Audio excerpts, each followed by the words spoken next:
Ku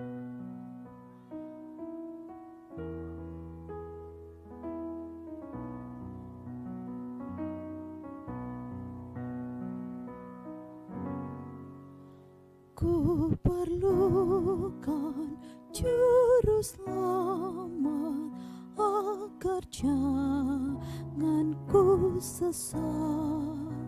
Selalu harus ku rasakan bahwa Tuhanku dekat, maka jiwaku tenang, takkan takut dan enggan bila Tuhanku membimbingku di malam pun tentram. Selamat pagi dan salam sejahtera untuk kita semua. Bapak Ibu saudara terkasih, di pagi hari ini kita kembali berjumpa untuk mendengarkan firman Tuhan yang mengajarkan kita bagaimana seharusnya kita bisa mendengarkan firman Tuhan. Marilah kita berdoa.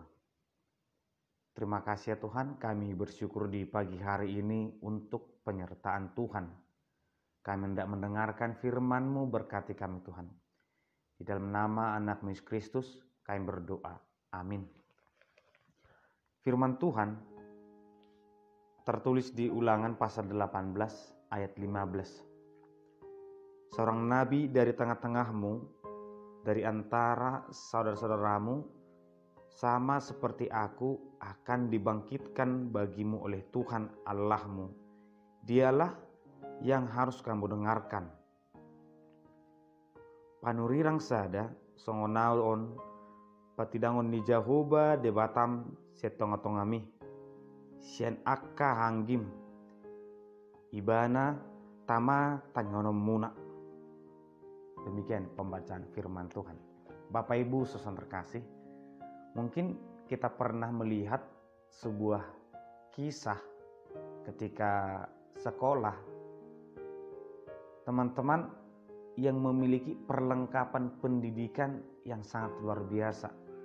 Atau mungkin saat ini seorang anak membutuhkan ataupun meminta perlengkapan yang sangat mahal untuk kebutuhan sekolahnya. Misalnya laptop yang mungkin di angka 20 jutaan diminta. Ya orang tua kan berpikir itu baik, diberikan. Demikian juga dia akan meminta alat-alat yang mahal, perlengkapan pendukung pendidikannya. Orang tua juga akan berpikir selama itu mendukung, diberikan. Tapi mungkin kita pernah melihat ada orang yang lebih sukses dalam pendidikannya, mungkin nilainya lebih bagus daripada mereka yang memiliki perlengkapan yang luar biasa ini. Mungkin dia hanya memakai laptop harga 3 juta atau 5 juta. Dan dia bisa lebih pintar daripada orang yang memiliki laptop harga 20 atau 30. Ini fenomena yang pasti pernah kita lihat.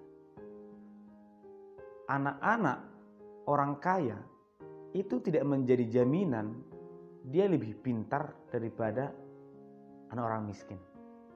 Ada sebuah kisah seorang anak yang berprestasi sangat luar biasa di sekolah.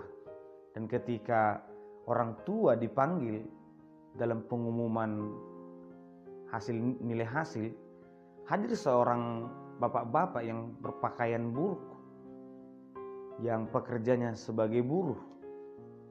Dan mereka saling bercerita tentang apa yang mereka berikan terhadap anak mereka. Nah ternyata si ayah tersebut adalah orang tua dari juara satu umum. Padahal orang tua ini tidak memberikan uang jajan, tidak memberikan buku yang terbaik, tidak memberikan perlengkapan yang luar biasa, tidak. Dan mereka sangat heran yang awalnya mereka meremehkan. Tapi ketika ditanya mengapa bisa seperti itu, padahal tidak diberikan perlengkapan yang luar biasa. Orang tuanya berkata, anakku mengerti dirinya. Kalau dalam bahasa Batak dikatakan si botol lungun.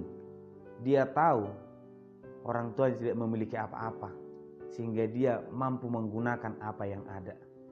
Aku hanya menemaninya belajar, dan dia bisa mengerti, dia bisa memaknai semua pelajaran itu. Dan itulah sebenarnya yang terjadi. Guru yang bagus pun itu bukan penentu kesuksesan, itu hanya penuntun yang bagus. Kuncinya adalah bagaimana seseorang itu bisa memaknai, bisa mengerti, dan bisa menjalankan dengan baik. Laptop terbagus itu pun terbaik, itu tidak jaminan, itu hanya penuntun. Oleh karena itu, dalam firman Tuhan ini ada penolakan orang Israel terhadap suara Tuhan. Ketika di Gunung Horeb, mereka mulai menunjukkan penolakan kepada Tuhan ketika dituntun oleh Musa. Dan dalam saat ini, firman Tuhan berkata, baik, seorang nabi, seorang pemimpin akan dipilih dari tengah-tengahmu jika engkau menolak suara Tuhan. Dari sahabat-sahabatmu akan dipilih, dalam bahasa Batak, hanggim. Itu yang akan dipilih menjadi pemimpinmu. Apakah itu menjadi penentu bangsa Israel menjadi semakin beriman kepada Tuhan? Ternyata tidak. Yang awalnya Tuhan yang berbicara kepada manusia tanpa perantara, kepada Adam dan Hawa, kepada Nuh, kepada Kain dan Habil, kepada Yakub dan lain sebagainya. Tapi mulai saat ini Tuhan berkata, baik kalau tidak mau mendengarkan suara Tuhan, sekarang pilihlah saudaramu. Aku akan memilih dari saudaramu, dan aku akan menaruh suara Tuhan ke dalam mulut mereka. Dan itulah didengarkan. Dan ternyata itu pun tidak mereka dengarkan. Karena persoalannya bukan tentang siapa yang berbicara, tetapi kemauan mereka untuk mendengarkan sudah tidak ada. Demikian juga kita. Apakah yang berbicara, menyampaikan firman Tuhan itu memengaruhi, menentukan pertumbuhan iman kita? Seharusnya tidak. Selama firman Tuhan yang kita dengarkan, selama itu hidup kita harus terbentuk. Bukan karena si A yang menyampaikan firman, maka saya mendengarkan, saya betul-betul beriman. Bukan karena dia menyampaikan firman Tuhan, maka imanku hancur. Bukan seperti itu. Berarti kepribadian kita yang rusak.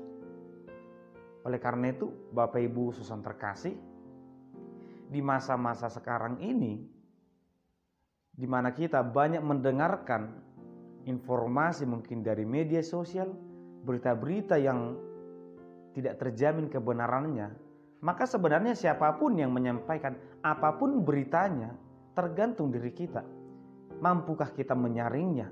Mampukah kita mengolahnya?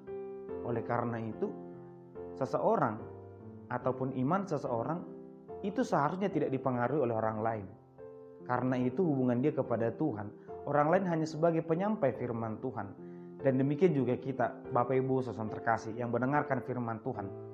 Biarlah fokus kita kepada firman, bukan kepada orang. Siapapun yang menyampaikan selama itulah firman Tuhan, mari kita dengarkan.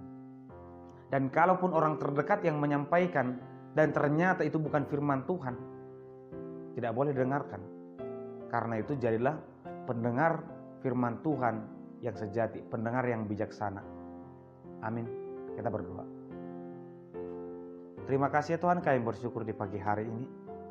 Kami mendengarkan firman Tuhan yang mengajarkan kami agar tetap menjadi pendengar firman yang sejati. Kami mendengarkan firman dan fokus kepada firman-Mu. Dan biarkanlah firman yang selalu memperbaharui hati kami. Di dalam nama Yesus Kristus, kami berdoa dan mengucap syukur. Amin. Anugerah dari Tuhan Yesus Kristus, kasih setia Allah Bapa, dan persekutuan Roh Kudus kiranya menyertai kamu sekalian. Amin.